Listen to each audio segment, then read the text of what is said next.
Baimboka ebele na Kinshasa bandimisami ete bokono bwa mbasu bozali bongo elakeli mabe to mpe etumbu mpo na likambo moko moto asali.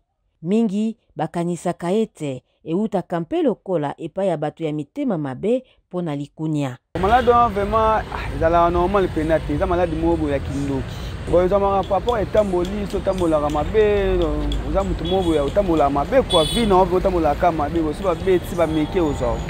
Maladi wana avant obika il faut que niko tubela pa mutu saki mabe, mutu wana sikoyi ayoka mawa alindisa yo po esila. Ngala mona batu bakufi nango ki asali nango une semaine kaka boya kufi. Dieu ezaki lié mutu abwakela kiye.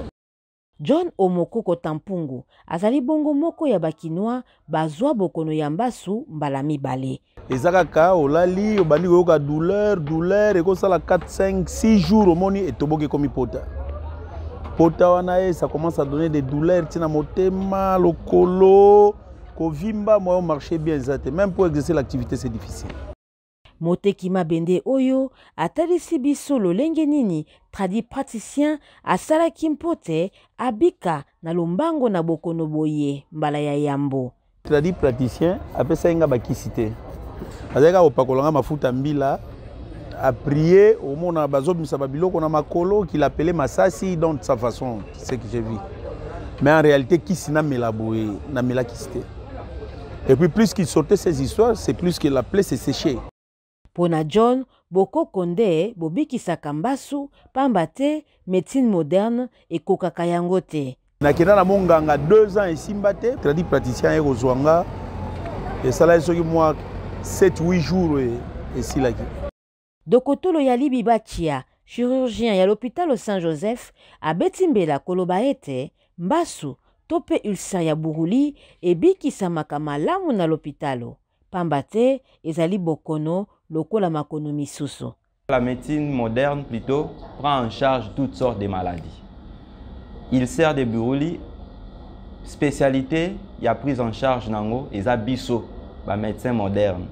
Ils en a deux volets. Ils a un volet médical, autopé sarbakisi, pour na roboma microbe wana, et puis tu as un volet chirurgical, il y a ko soigner pota.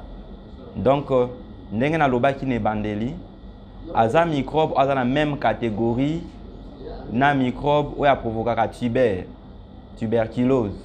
Donc to pesa ka ba médicament oyoyo et soignera pe tuberculose.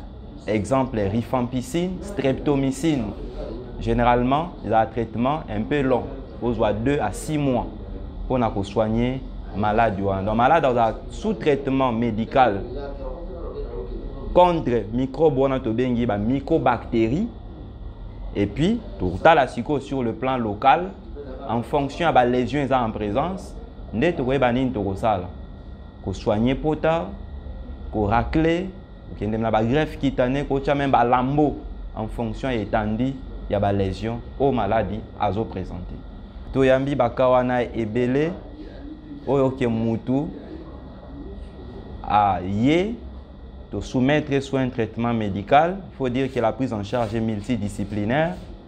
Interniste va associé pour assurer mes traitements médicaux à base. Il y a le rifampicine, streptomycine et consort.